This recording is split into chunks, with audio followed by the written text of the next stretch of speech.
Have you ever heard of the night witches? It sounds like something from a fairy tale. But this is the incredible true story of a group of fearless young women who became legends of the sky.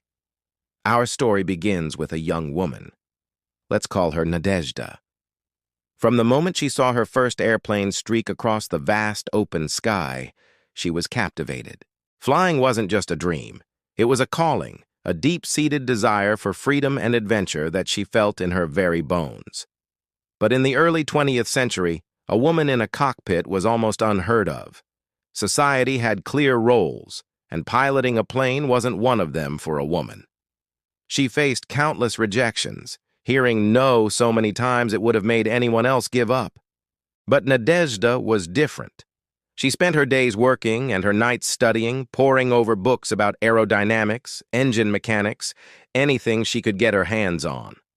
She joined a local flying club, one of the few that would even consider her, and worked tirelessly, proving her skill and determination to skeptical instructors. Just as she was finally earning her wings, the world plunged into darkness. War broke out, and her country was in peril. Suddenly, the skies she dreamed of exploring for joy became a battleground. At first, the military had the same old response: no women at the front. But the situation grew desperate. They needed pilots and they were running out of men. This was the moment. A call went out for female volunteers, and Nadezhda, along with hundreds of other young women, answered without hesitation. They formed the 588th Night Bomber Regiment. The establishment wasn't exactly thrilled. They were given outdated, flimsy biplanes made of wood and canvas, aircraft that were little more than crop dusters. These planes were so noisy the pilots nicknamed them sewing machines.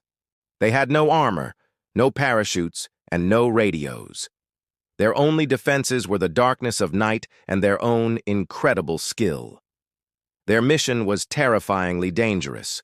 Under the cover of darkness, they would fly low over enemy lines, cut their engines to glide silently towards their targets, and drop their bombs. The Germans on the ground would only hear a soft whoosh sound just before the explosions. This eerie silence earned them their famous nickname, Nachthexen, or the Night Witches. It was a name spoken with a mixture of fear and grudging respect. Imagine being in that open cockpit, the freezing wind whipping at your face, navigating by starlight with only a map and a compass. Every mission was a roll of the dice. They flew dozens of sorties in a single night, returning to refuel and rearm before heading straight back into the fray. They faced anti-aircraft fire, enemy fighters, and the sheer exhaustion of their relentless schedule. Yet they persevered, bound by a sisterhood forged in the crucible of war. They weren't just fighting an enemy. They were fighting for their right to be there, proving their worth with every single flight. By the end of the war, the Night Witches had flown over 24,000 missions. Many became decorated heroes, their names etched into history. Nadezhda, our dreamer, had become a warrior of the sky. Her story, and the story of all the Night Witches, is a powerful reminder that courage knows no gender and that sometimes the greatest challenges are what allow us to finally take flight. Their legacy soars far beyond the battlefield, inspiring generations to chase their own impossible dreams. Thanks so much for watching. If you were inspired by this story, please hit that like button and subscribe for more incredible tales from history. See you next time.